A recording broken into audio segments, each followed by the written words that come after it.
Hello and welcome to OBPTR powered by Abhimanyu IAS। My name is Neha Kawaria और मैं आज आपके साथ में हूँ for SEBI grade A 2022 with new year and a new notification for SEBI grade A. So let's talk about a new beginning and the basics of accountancy. So all those new aspirants जिन्होंने आज तक अभी तक अकाउंटेंसी को नहीं पढ़ा है उनके लिए स्पेसिफिक हम आपके साथ में कुछ ऐसे छोटे छोटे सेशंस डिस्कस करने वाले हैं जहाँ पर आपको आइडिया हो सके कि क्या पढ़ना है और कैसे पढ़ना है। तो आज मैं एक क्लास लेकर आई हूँ that is based upon the theory class, जहाँ पर हम बात करेंगे अकाउंटिंग प्रिंसिपल्स की। अकाउंटिंग के अंदर ना मैंने आपको बताया था कि अकाउंटिंग के अपने कुछ संस्कार हैं जिसके बेस पर मेरी फर्स्ट क्लास होकर हटी है, यानी जो मेरी फर्स्ट क्लास थी that was based upon this particular area. So I am going to give you a brief the entire area. इसका माइंड मैप बनाना सिखाऊंगी कैसे और क्या क्या प्रिंसिपल्स हैं जो एग्जिस्ट करते हैं। अकाउंटिंग एक ऐसा तरीका है जो बनाया गया था ताकि हम चीज़ों को ना कि सिर्फ रिकॉर्ड करें, हम उन चीज़ों को रिकॉर्डिंग करने के अलावा उनकी एनालिसिस भी कर सकें। It's not about just knowing the marks in your report card, it's about putting you in a particular rank as well कि अच्छा ये रैंक 1 है, ये रैंक 2 है, ये पंचुअल है, ये नहीं है, ये ऐसा है, ये वैसा है, वो सब चीज़ें एक साथ करना। अकाउंटिंग में चीज़ों को रिकॉर्ड भी किया गया, उनको डिफाइन भी किया गया और उनको वर्कआउट भी करवाया गया। जब हम अकाउंटिंग प्रिंसिपल्स की बात करते हैं, जिस तरीके से हमारा जीवन जीने का तरीका बन जाता है, that is something that we do and at the same time in terms of accounting we do the same thing. मतलब अकाउंटिंग में भी कहते हैं अपना एक तरीका होता है, हम ऐसे ही काम करेंगे, वो बनाया जाता है प्रिंसिपल्स के तौर पर। अकाउंटिंग को जब हम डिफाइन करते हैं वो है ऑर्गेनाइजेशन का इन टेकिंग द मैनेजमेंट। चलिए अकाउंटिंग में वो कैसे डिफाइन करता है, ये मैनेजमेंट को डिसीजन लेने में हेल्प करता है। क्यों? क्योंकि हम बोलते हैं कि अच्छा पता है 100 रुपये लगे थे, पता है 200 रुपये लगे थे, अच्छा पिछली बार इतने रुपये लगे थे, अगली बार इतने रुपये लग रहे हैं, पता लगाओ कि क्या हम इस प्रोजेक्ट में पैसा लगाएं या नहीं लगाएं। It also helps the experts advice in financial reporting with formulation and implementation of organisational strategies. यानी ये आपको सिर्फ चीज़ों में यहाँ पर हेल्प नहीं करता, वो फॉर्मुलेशन के अंदर भी हेल्प करता है और इम्प्लीमेंटेशन में भी हेल्प करता है, ऑर्गेनाइजेशन की स्ट्रैटेजीज के अंदर। अकाउंटिंग प्रिंसिपल्स जो हैं ये उसका वो हिस्सा है जहाँ पर हम बात करते हैं अकाउंट्स के कुछ स्पेसिफिक तरीकों को। मतलब हम कहते हैं अकाउंटिंग के कुछ अपने तरीके होंगे, उन्हें वो बोल देते हैं अकाउंटिंग प्रिंसिपल्स। अब जब ये कुछ प्रिंसिपल्स बना रहे हैं, उन प्रिंसिपल्स को ये 4 डिफरेंट हिस्सों में बांट कर चलते हैं। आई होप ये आपको प्रॉपरली विजिबल है।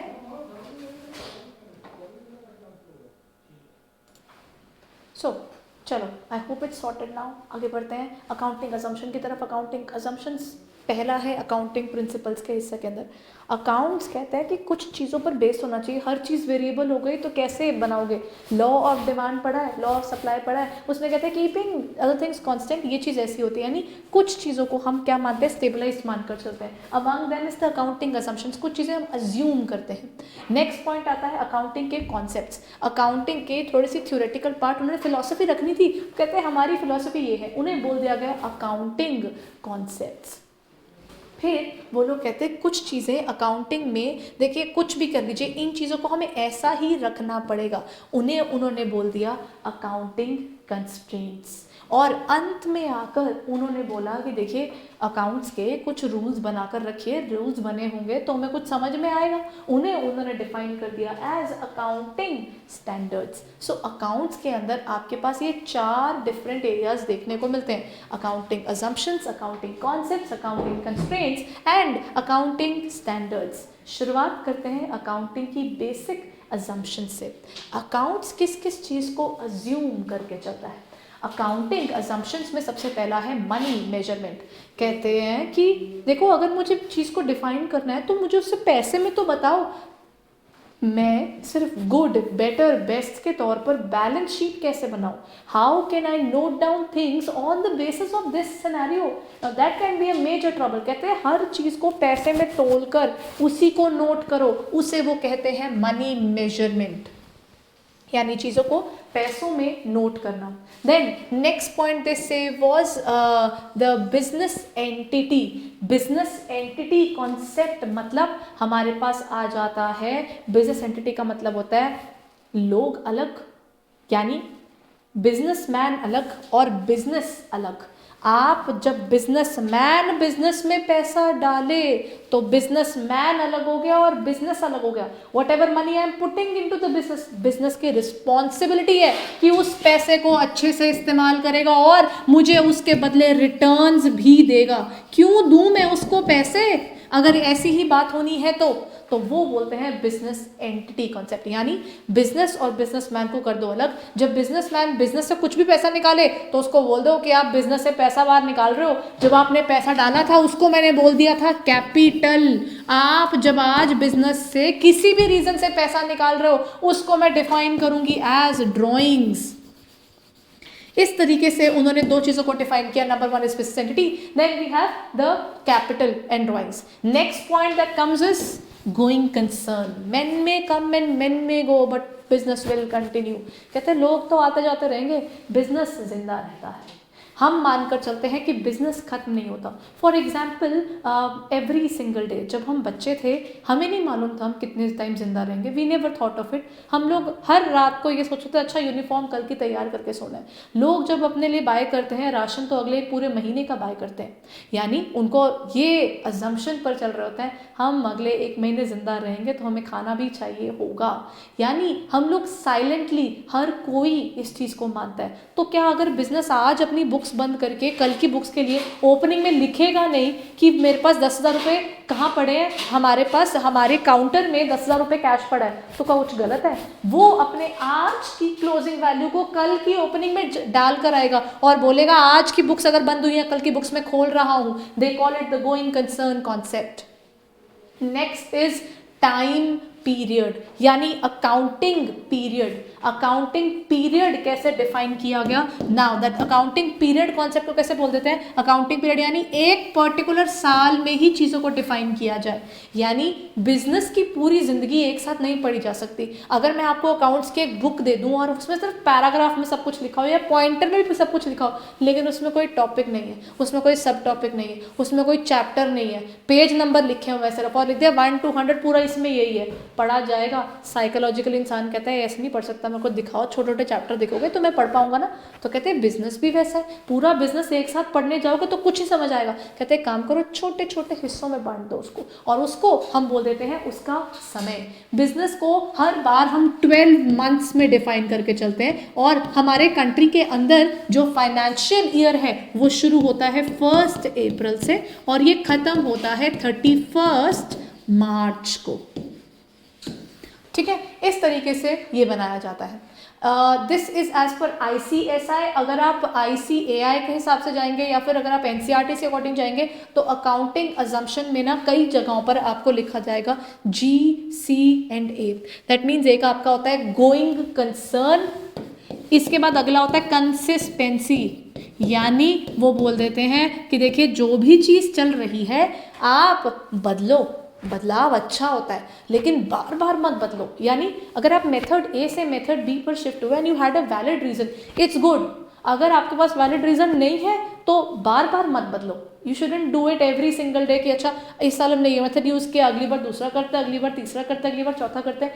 आप वो 3-4 साल को अनकम्पेरेबल बना देते हो। Now you can not compare even a single bit of it, that means consistency. और तीसरा उनमें दिया होता है उसे बोलते हैं अक्रूवल कॉन्सेप्ट।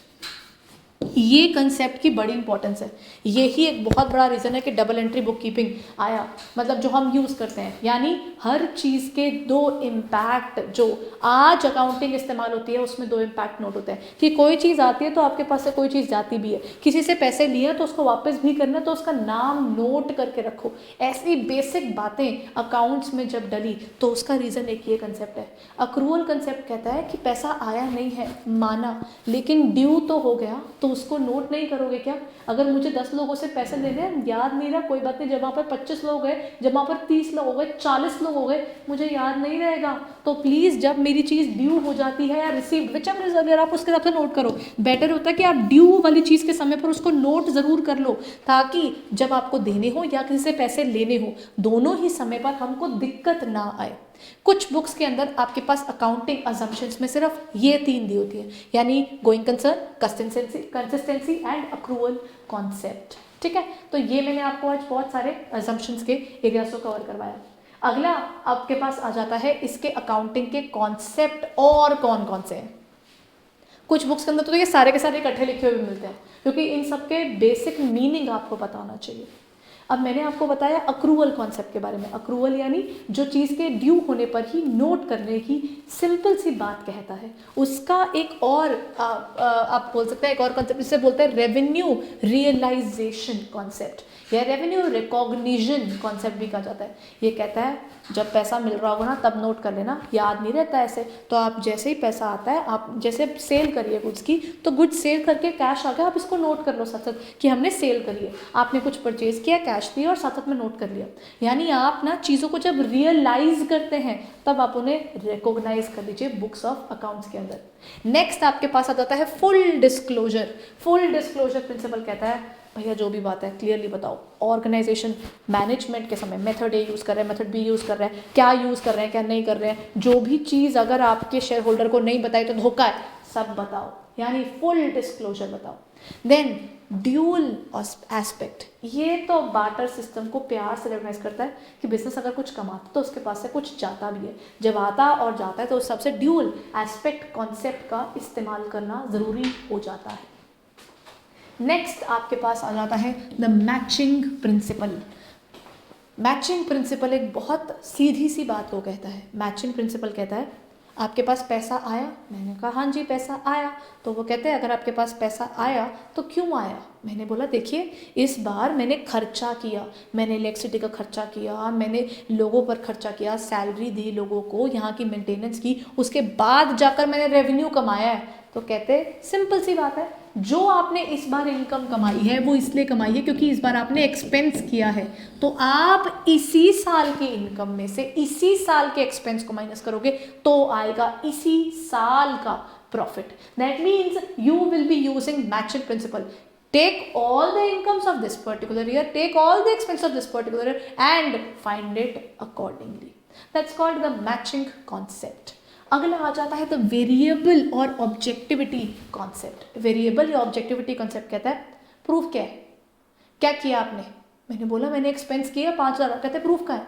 मैं कहा मैं दिखा देती हूँ, कहते नहीं नहीं नहीं मेरे को प्रूफ दिखाओ। मैं कहा अच्छा ठीक है ये रहा वाउचर। जब मैंने वाउचर सामने रख दिया वो कहते हैं हाँ जी अब तो पता चल गया कि 5,000 रुपये लगाए थे।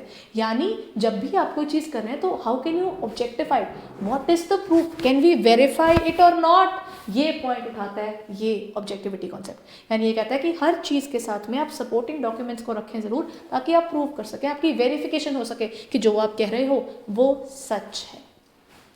अगला आ जाता है historical concept. Historical concept history की बात करता है, मतलब अकाउंट्स में हिस्ट्री, चीज़ जब खरीदी थी वो उस समय की कॉस्ट की बात करता है।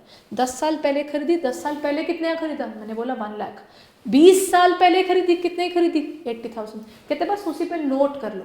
लोग कहते हैं कि ऐसा क्यों, अगर चीज़ 1 लाख की थी और आज 3 लाख की हो गई है या 6 लाख की हो गई है, 10 लाख की होगी, तो मैं 10 लाख की वैल्यू क्यों ना नोट करूं। हिस्टोरिकल कॉन्सेप्ट सीधा पूछता है बेच रहे हो क्या, आज नहीं बेच रहे हो तो क्यों आपको उसकी वैल्यू नोट करनी है। क्या सुबह उठते ही घर को रोज देखकर बोलते हो आज मेरा घर 10 लाख का है, नहीं आज तो 4.5 लाख का रह गया बिकॉज कोविड आ गया जी, कल मेरा घर फिर 15 लाख का हो जाएगा। करते हो ये, कहते नहीं करते। तो कहते हैं इसका सिंपल मतलब है जितने की चीज़ खरीदी उतने पे उसको लेके छोड़ दो, जब बेचना होगा, जब कुछ और करना होगा, रिवैल्यूएशन करनी होगी, किसी और को बिजनेस हैंड ओवर करना होगा तब करना, उससे पहले बार बार बैठकर उसकी वैल्यू को रीअसेस, रीवैल्यू या फिर उसकी वैल्यूएशन में बदलाव मत लाइए।